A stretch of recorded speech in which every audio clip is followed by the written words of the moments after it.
The internal market is there, but it's not enough. Now that leads us to East Africa. So therefore, in our politics, the whole population must be explained that, please, you people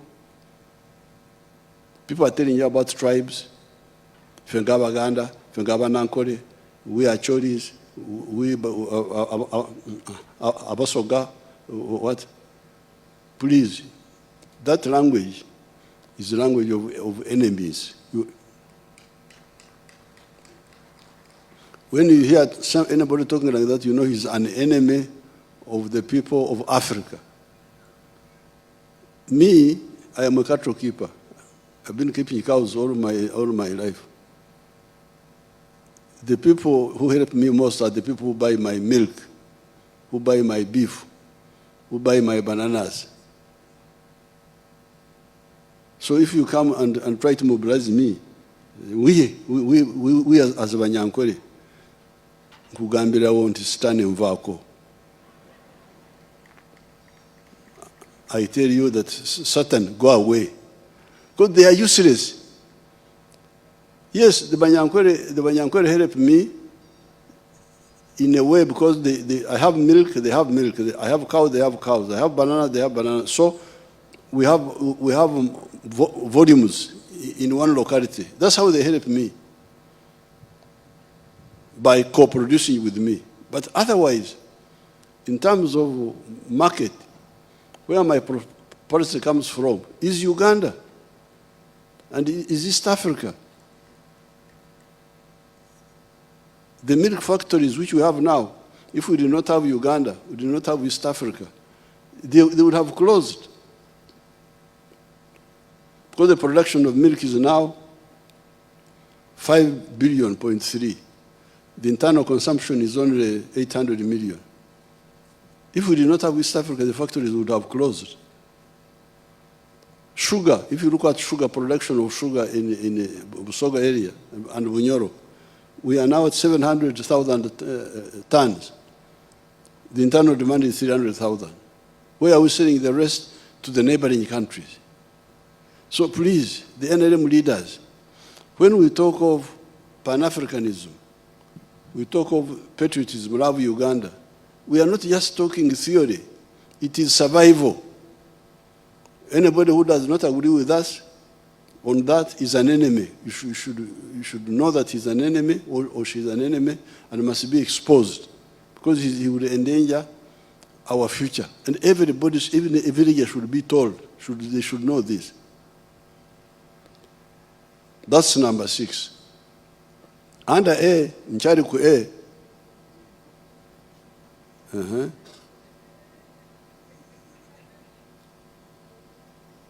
I'm still on A now, because you are the ones who invited me. Why did you invite me?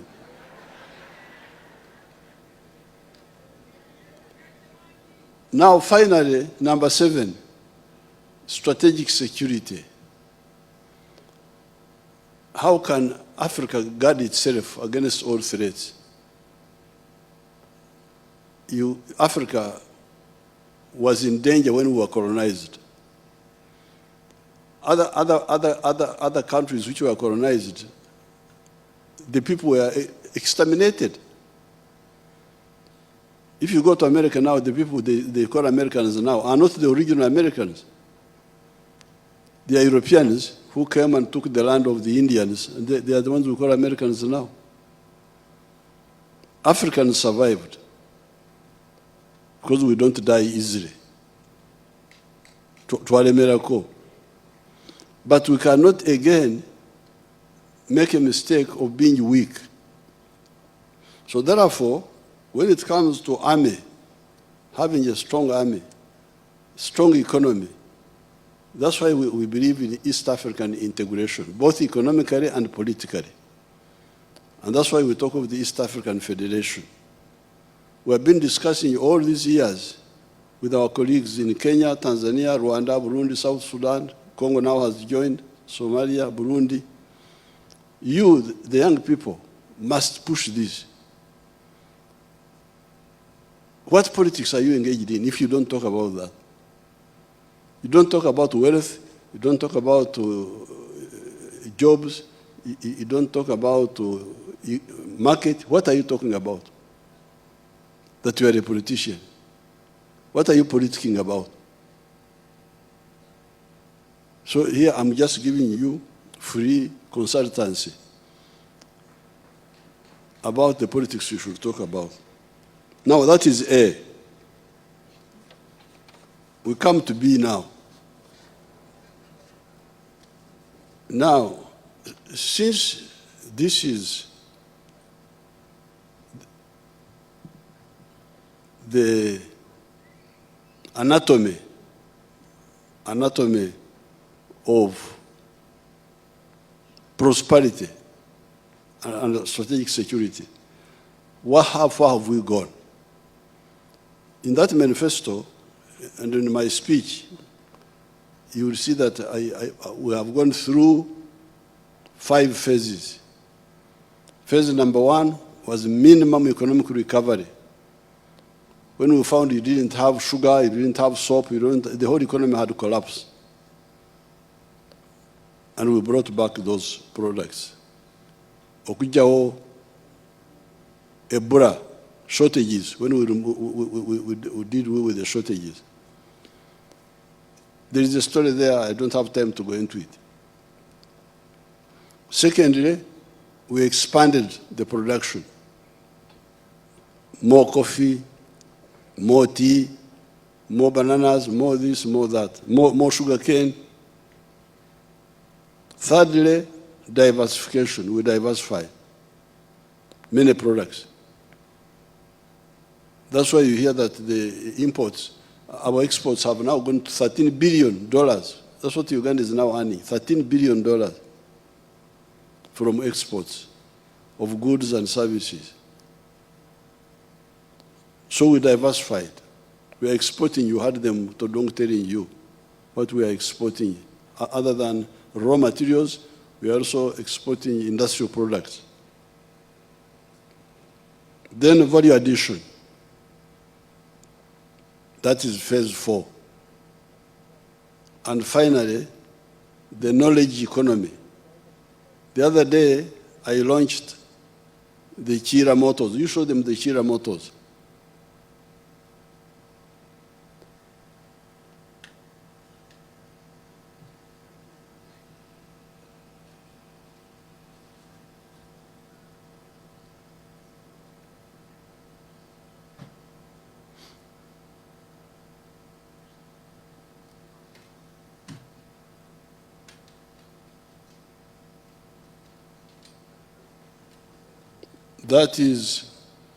Those are automobiles designed and built by your children, by your colleagues.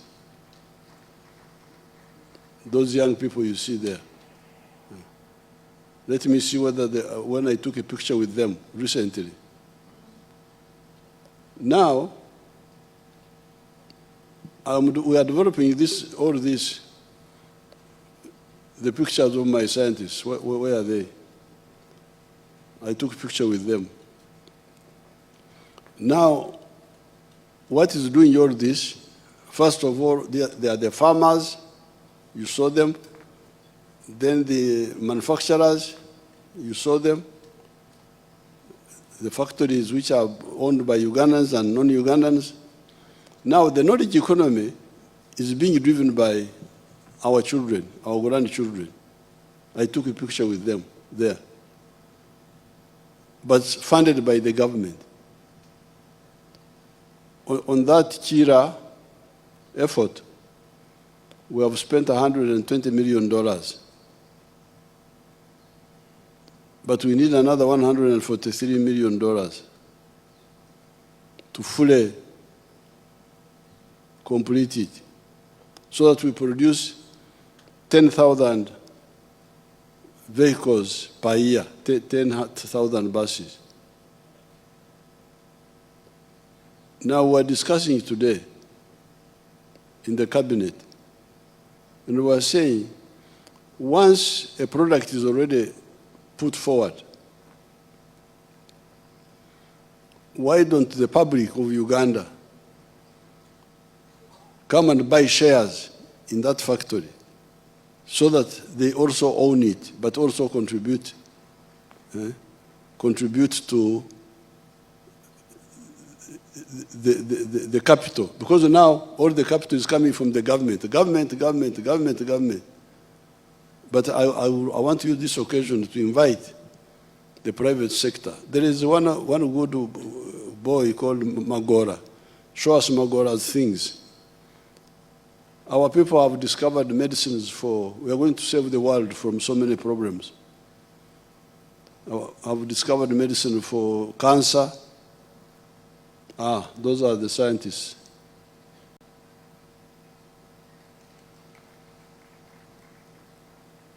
Those are the scientists. All those are our grandchildren. The Chira ones. Let's see Magora's efforts, if you have them. Our people have found medicine, apart from the automobiles, the computers, the electric vehicles. Your people have discovered medicine for cancer, for diabetes, that malaria you're talking about, all these other magonjwa yote. But what the appeal now I make, once the government has funded the research, because we fund our scientists, they do the research and the development of the product. When it comes to commercialization, you Ugandans come and buy shares. Mukolaki, instead of buying whiskey and so on and so forth, come and buy shares in this factory, those factories. Let's see. That is Magora now.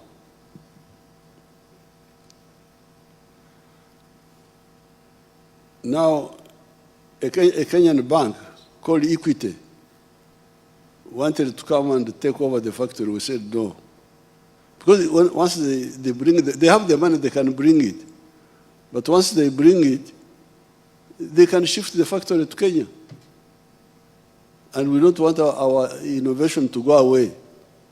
So that's why it must be the science, the government, supporting our scientists, and then you people coming in with capital, and you co-own. So I'm inviting you now. Now that is the knowledge economy. So when you hear us saying that Uganda's economy is going to be 500 billion in the next few years, instead of the present 66 billion, it is because of what I have told you here. The value addition, the diversification, now the knowledge economy. This knowledge economy, the economy based on science. Now, C now, ABC. C, in this Kisanja, this coming term, there are a number of mass issues that affect the masses, which you, the leaders, must deal with. Number one, poverty and jobs. You must get rid of poverty in these villages through PDM. And it's very easy. Let's look at our young girls. Show them Rashida of Butambara.